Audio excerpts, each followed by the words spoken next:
আসসালামু আলাইকুম, আশা করি সব ভালো আছেন। আমি আল্লাহর মতো ভালো আছি, আলহামদুলিল্লাহ। তো স্যার এই যে নতুন বাসায় নিয়েছে আর কি, এই বাসাটা অনেক বড় আর কি, যাই হোক, কিন্তু একটু সিপা চাপা হলেও একটু বড় বাসা আছে। একদিন নতুন হলো এসি মানে পুরনো আর কি, এগুলো এসি সব লাগাইতেছে, ওই বাসাতে খুলে বেশি লাগাইছি। এই যে ফ্যানগুলো এগুলো খুলে নিয়ে এসে লাগাইতেছে, মানে কাজ আর কি হয়, উটকি মারার জন্য সব রেডি থাকে। আমার কাছে ফ্যান লাগানো জানি, কত ফ্যানগুলো লাগাই দিয়েছি। এই যে নিয়ে আসি, আর এই দেখেন আমার শরীরে ঘামতে ঘামতে শরীর হচ্ছে, এগুলো সব লাগান লাগবে। আর এগুলো এসি মিস্ত্রি আছে, কিন্তু এই ফ্যানগুলো লাগান লাগবো, লাইট আছে, লাইট আছে, এই লাইট লাগান লাগবো, কিছু করার নাই।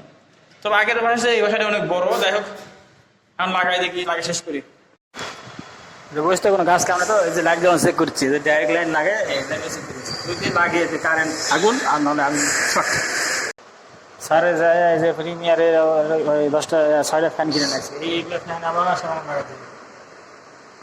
এই সব ফ্যানগুলা কালকে সব সেটিং করেছিলাম, আজকে ঝুলে না পরে ফাইনাল কি অবস্থা দেখাবো আপনাদের। কাজ এত সহজ না।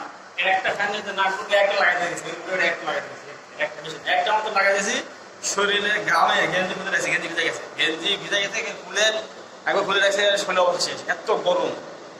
টাহা দেবো না এমনিতে, কি করবো আর এগুলো লাগাই। যাই হোক, ফ্যান লাগানো হয়ে গেল। এখানে একটা, এখানে একটা, এখানে দুইটা, পরে এই ঘরে দুইটা, এই ঘরে দুইটা, এবার এই ঘরে আপনি লাগাইছি একটা, আর ওই ঘরে দুটো দেখান যাবো না আর কি। যাই হোক, সব কমপ্লিট হয়ে গেল লাগানো। আর যে যেখান থেকে আমার ভিডিও দেখতেছেন, ভিডিওতে লাইক, কমেন্ট, শেয়ার, সাবস্ক্রাইব অবশ্যই করবেন। সবাইকে ধন্যবাদ। আসসালামু আলাইকুম, আল্লাহ হাফেজ।